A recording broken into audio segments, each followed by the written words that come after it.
আমার ভাইয়েরা, আল্লাহ পাক রব্বুল আলামিন যুগে যুগে মানব জাতির হেদায়েতের জন্য দুইটা রাস্তা রেখেছেন। এই দুই রাস্তায় যদি কেউ হেদায়েত তালাশ করে তো তার পক্ষে হেদায়েত পাওয়া সম্ভব। এই দুই রাস্তার বাইরে ভিন্ন কোনো রাস্তায় হাজার বছর চেষ্টা করলেও তার কপালে হেদায়েত নসিব হবে না। তাহলে আওয়াজ করে আমার কথার একটু জবাব দিবেন, হেদায়েত পাওয়ার রাস্তা কয়টা? দুইটা। এক নম্বর রাস্তার নাম হলো কিতাবুল্লাহ,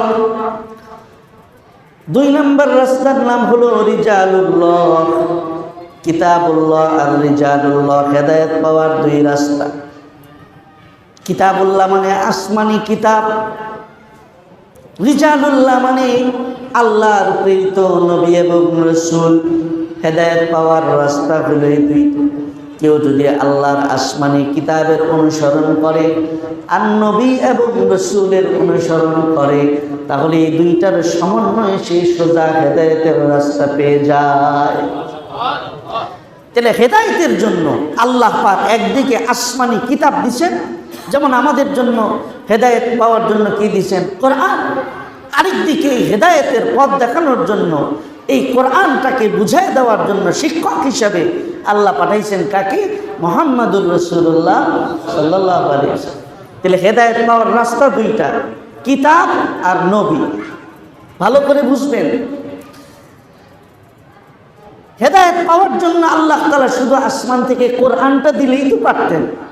বিষয়টা যদি এমন হতো যে জিবরাইল আলাইহিস সালামের হাতে আল্লাহ তাআলা কোরআনটা দিয়ে দিতেন আর বলতেন যাও কাবার ছাদে গিয়ে কোরআনটা রেখে দাও আর সারা পৃথিবীর মানুষের মধ্যে একটা জোর এলান লাগাইয়া দাও, এই যে আল্লাহর পক্ষ থেকে আমি এখানে কোরআন রেখে গেলাম, যার মনে চায় এই কোরআন থেকে অনুসরণ করে হেদায়েতের রাস্তা গ্রহণ করে। এটা বলে দিলেও তো পারতেন, কিন্তু তা না করে কোরআনও দিলেন আবার রাসূলও দিলেন। দুইটার প্রয়োজনীয়তা কেন দেখা দিল? এই দুইটার প্রয়োজনীয়তা কেন দেখা দিল, এই জিনিসটা যদি আমরা বুঝি তাহলে আজকে অনেক ফিতনার সমস্যার সমাধান আমরা করে নিতে পারি। কারণ বর্তমানে আমরা তো রাসূলের জামানা থেকে ১৫০০ বছর পরে আছি। একদিকে জমিনের দূরত্ব, রাসূল শুয়ে আছেন মদিনায়, আমরা কয়েক হাজার মাইল দূরে। আরেকদিকে জমানার দূরত্ব, রাসূল এসেছিলেন ১৫০০ বছর আগে, আমরা ১৫০০ বছর পরে দুর্বল উম্মত, দুর্বল ইমানদার। তো জমানার দূরত্ব আর জমিনের দূরত্বে আমাদের অবস্থা। এ কারণে এই জমানায় নানান ধরনের ইমান বিধ্বংসী ফিতনা আমাদেরকে বিভিন্নভাবে গ্রাস করছে। যদি আমরা এই কারণটা বুঝতে পারি তাহলে অনেক ফিতনা থেকে আমরা বাঁচতে পারি। যে কিতাবেরও কেন প্রয়োজন, আবার হেদায়েত পাওয়ার জন্য রাসূলও কেন লাগবে, দুইটাই কেন লাগবে। আমার ভাইয়েরা, মনে করেন যে আপনি সিদ্ধান্ত নিলেন, যেমন ইদানিং কিছু মানুষ আছে তারা বলে যে দিন শেখার জন্য হুজুরের দরকার নেই, আলেমের দরকার নেই, নিজে নিজেই বুঝা নিজে নিজেই আমল করব, মৌলবীর কাছে যাব না, নিজে নিজে বুঝা নিজে নিজে আমল করব। এখন বাংলা বুখারী শরীফ আছে, কোরআন তর্জমা আছে, আমি কি কম বুঝি? হাদিস আরবি না বুঝি, বাংলা তর্জমা তো বুঝতে পারবো। কোরআন শরীফ আরবি না বুঝি, বাংলা তর্জমা তো বুঝতে পারবো। কোথাও যদি আটকে যায় তাহলে আরবি বাংলা ডিকশনারিও বাংলা বাজার পাওয়া যায়, শখ বাজার পাওয়া যায়, একটা কিনালে বসবো স্টাডি করতে গিয়ে কোথাও যদি আটকে যায় ওই শব্দের অর্থ বাংলা ডিকশনারি থেকে দেখে নিব। এরকম মনে করেন কেউ যদি সিদ্ধান্ত নেয় যে আমি এই কোনো শিক্ষকের কাছ, কোনো আলেমের কাছ থেকে দিন শিখবো না, নিজে নিজেই কোরআন হাদিস বুঝে আমল করব।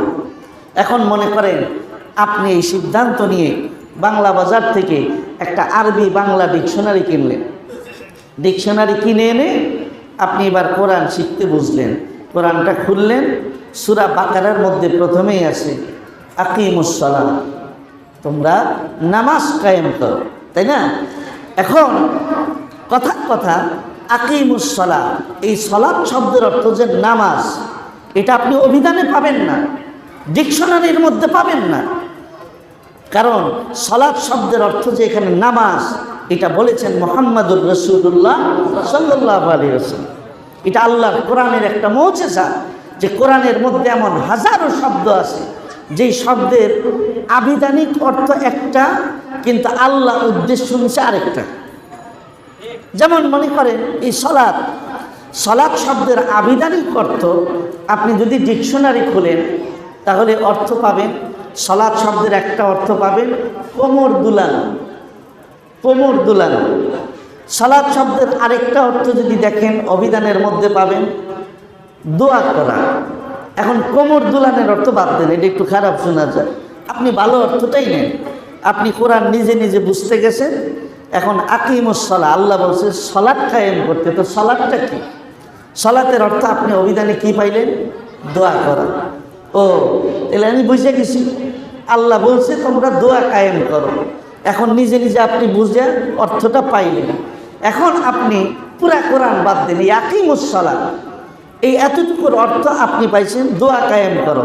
আপনি যদি 100 বছর হায়াত পায়া ডেলি যদি 5 বেলা 1 ঘন্টা করে দোয়া করতে থাকেন, তাহলে আকিমুস সালাহ এই আয়াতের মধ্যে আল্লাহ যে নামাজের নির্দেশ করছে, এই আয়াতের নির্দেশের উপর আমল করা সম্ভব হবে? কারণ আল্লাহ বলছে উদ্দেশ্য হলো নামাজ, আর আপনি অভিধানে কি পাইছেন? দোয়া। আতিমুল হজ, কোরআনের মধ্যে একটা আয়াত, আতিমুল হজ, তোমরা আল্লাহর জন্য হজ পুরা করো। হজ শব্দের অর্থ যে আমরা জানি ইহরাম কইরা যাইতে হবে, তোয়াফ করতে হবে, মিনা মুজদালিফা আরাফা যাইতে হবে, কোরবানি করতে হবে, মাথার চুল ফালাইতে হবে, এটা তো নবী বলছেন। নবী শিক্ষক হয়ে না বুঝে গেলে আমরা বুঝতাম না। এখন আপনি মনে করেন শিক্ষক ছাড়া নিজে নিজে বুঝবেন। আপনি যদি আতিমুল হজ, হজের অর্থ কি আপনি অভিধান করলে হজের অর্থ পাবেন ইচ্ছা করা। আল হজ এই শব্দের অর্থ কি? ইচ্ছা করা। তা আপনি নিজে নিজে এখন কি বুঝলেন? তা আল্লাহ কাছে ইচ্ছা পুরা করতো। তাহলে জিলহজ মাস আসলেই ঘরে বসে বসে খালি হজের ইচ্ছা করুন। 100 বারও যদি ইচ্ছা করেন হজের এই বিধান পালন করা হবে হবে। এ কারণে আল্লাহ পাক রব্বুল আলামিন, যেহেতু কোরআনের এমন অনেক শব্দ আছে যে শব্দের আবিধানিক অর্থ একটা আর আল্লাহর উদ্দেশ্য আরেকটা, এখন ওই শব্দ দ্বারা আল্লাহ কি উদ্দেশ্য নিছেন এইটা বোঝানোর জন্যই আল্লাহ পাক শুধু কিতাব দেন নাই, কিতাবের অর্থগুলাকে ব্যাখ্যা সহকারে বুঝায় দেওয়ার জন্য আল্লাহ পাক রব্বুল আলামিন কিতাবের পাশাপাশি নবীও পাঠাইছেন। কথা বুঝে আসছে? নবী আর কিতাব দুইটা কেন প্রয়োজন, উদ্দেশ্য আমরা এবার বের করতে পারলাম। আমার ভাইয়েরা, তাহলে একদিকে কিতাব লাগবে, আরেক দিকে কিতাব বোঝার জন্য শিক্ষক লাগবে। এই দুইটার বাইরে হেদায়েত পাওয়া সম্ভব না। এখন নিজে নিজে যদি আপনি বুঝেন তাহলে সেটার দশা কি হতে পারে? আপনি বলবেন আমি গায়ের জোরে বললাম, আপনাকে আমি কোরআন থেকে একটা প্রমাণ দিই, ভালো করে শোনেন। আল্লাহ পাক কোরআনে কারিমের মধ্যে বলেন, ওয়াকুলু ওয়াশরাবু হাত্তা ইয়াতাবায়্যানা লাকুমুল খাইতুল আবিয়াদু মিনাল খাইতিল আসওয়াদি মিনাল ফাজর সুম্মা আতিম্মুস সিয়ামা ইলাল লাইল। এই যে আয়াতটা, রমজান মাস আগেকালের রোজার বিধান ছিল রাতের বেলা শুয়ে পড়লে রোজার টাইম স্টার্ট হয়ে যায়, সারা রাত সারাদিন রোজা রাখা লাগতো। মরুভূমির গরমের দেশ, লম্বা সময় রোজা রাখা সাহাবীদের জন্য কষ্টের কারণ হয়ে যায়। তাই আল্লাহ পাক রোজার বিধানকে সহজ করবার জন্য আয়াত নাজিল করে নবীকে জানায় দিলেন, এই নবী, এখন থেকে রোজার টাইম কমায় দিলাম, এখন থেকে আপনারা খান যতক্ষণ পর্যন্ত কালা সুতা থেকে সাদা সুতা স্পষ্ট না হয়। কোরআনের তর্জমা, এখন থেকে তোমরা খাও যতক্ষণ পর্যন্ত কালা সুতা থেকে সাদা সুতা স্পষ্ট না হয়। এই আয়াতটা রমজান মাসের রাত্রে যখন নাজিল হয়েছে, তা আল্লাহ রসুলের একজন সাহাবী মসজিদে নববী থেকে 4 মাইল দূরে তার বাড়ি, হযরত আদি ইবনে হাতেম রাদিয়াল্লাহু আনহু, ওনার কানেও খবর গেছে যে নবীর উপরে এমন একটা আয়াত নাজিল হয়েছে। উনি চিন্তা করে সারাদিন রোজা রাখছি, তারাবি করছি, এমনি শরীরটা ক্লান্ত, আবার রাত করে যাব, নবীও হয়তো বিশ্রামে চলে গেছে, থাক কালকেই না হয়ে যায় নবীর সাথে দেখা করব না। আরবি ভাষা যেহেতু আমি বুঝি, দেখি কোরআনের আয়াতে আল্লাহ কি বলছে, এটা নিজে নিজে বোঝার চেষ্টা করি। রসুলের কাছে না গিয়া হযরত আদি ইবনে হাতেম রাদিয়াল্লাহু আনহু নিজে নিজে তর্জমা বুঝতেছে। আল্লাহ বলতেছে তোমরা এখন থেকে খাও যতক্ষণ পর্যন্ত কালা সুতা থেকে সাদা সুতা স্পষ্ট না হয়।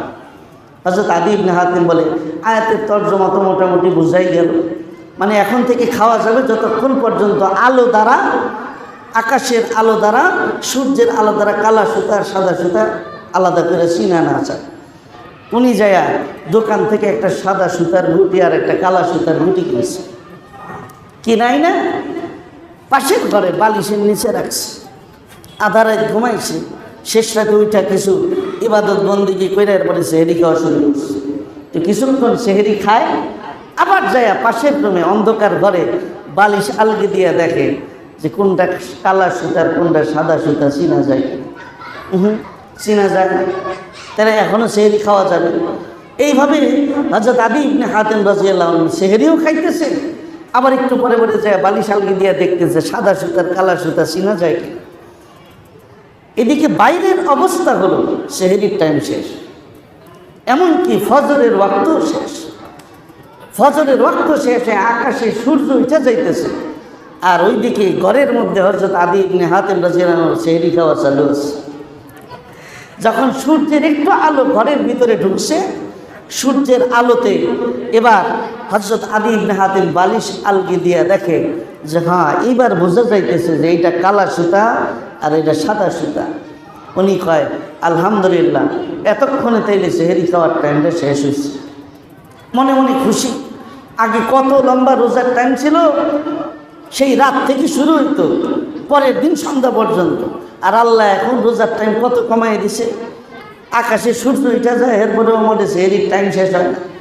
খুশি মনে নবীর দরবারে রওনা হয়েছে। আল্লাহ রসুলের দরবারে গিয়ে লম্বা করে একটা সালাম দিছে। আল্লাহ রসুল সালামের জবাব শুনেই বুঝছে যে আদী মনে মনে খুব খুশি। সালামের জবাব দিয়ে বলে আদী আজকে এত খুশি খুশি লাগতেছে কেন, আনন্দের কারণটা কি? বলে ইয়া রাসূলুল্লাহ খুশি হব না? গতকালকে আপনার উপর আয়াত নাজিল করে আল্লাহ রোজার বিধান কত সহজ করে দিছে যে এখন আকাশে সূর্য উঠে যায় তারপরেও সেহরির টাইম শেষ হয় না। আল্লাহ রসুলের কথা শুনে হযরত আদীকে বলতেছি, ইয়া আদী তোমার কথার তো কোনো আগা মাথা বুঝতেছি না, কী বুঝাইতে চাচ্ছ?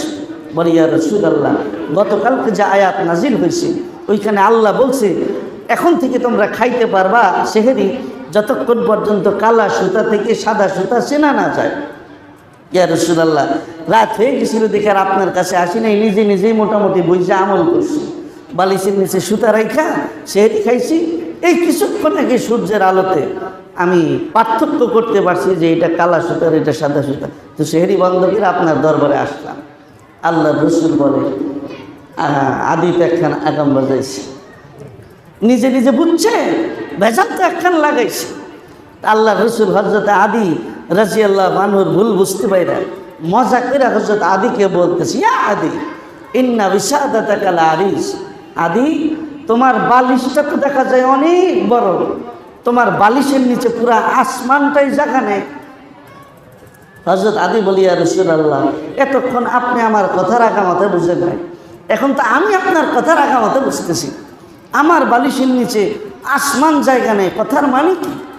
আল্লাহ রসুল মুস্কি হেসে বললেন, আদী তুমি যে ওই যে কালা সুতা থেকে সাদা সুতা, এটার অর্থ তুমি যেটা বুঝছো এটা তোমার বালিশের নিচে সাদা সুতার কালা সুতা বোঝায়, বরং আল্লাহ পাক এখানে কালো সুতা বলে আর সাদা সুতা বলে আসমানে শুভে সাদেক হওয়ার আগে যে কালো রেখা দেখা যায়, কালো রেখার থেকে যে সাদা রেখা হয় তখন যে শুভে সাদেক হয়, ওই শুভে সাদেকের কথা বুঝাইছে যে যতক্ষণ পর্যন্ত কালো রেখা থেকে শুভে সাদেকের সাদা রেখা প্রকাশ না পাবে ততক্ষণ খাইতে পারবো, ওইটা বুঝাইছে। তোমার বালিশের নিচে এই শাব্দিক অর্থ সাদা সুতার কালা সুতা বুঝায়।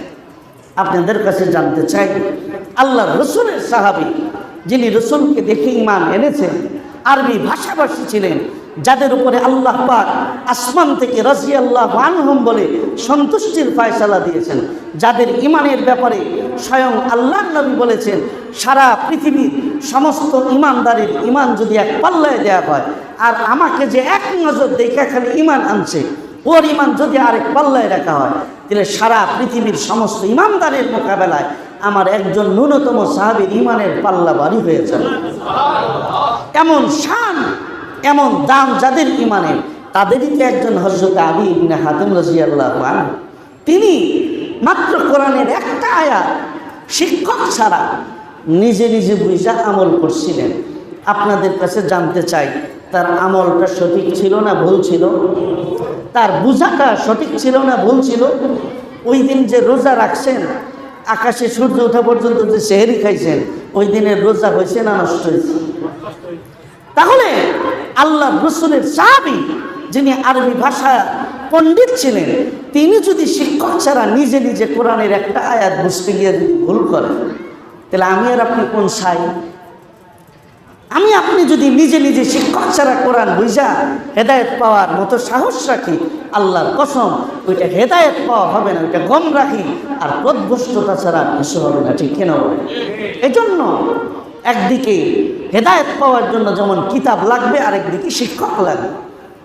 আল্লাহ পাক কোরআনে বলেন, হুয়াল্লাযী বা'সা ফিল উম্মিনা রাসূলাম মিনহুম ইয়াতলু আলাইহিম আয়াতিহি ওয়া ইউযাক্কিহিম ওয়া ইউআল্লিমুহুমুল কিতাবা ওয়াল হিকমা ওয়া ইন কানু মিন ক্বাবলু লাফি দালালিন মুবিন।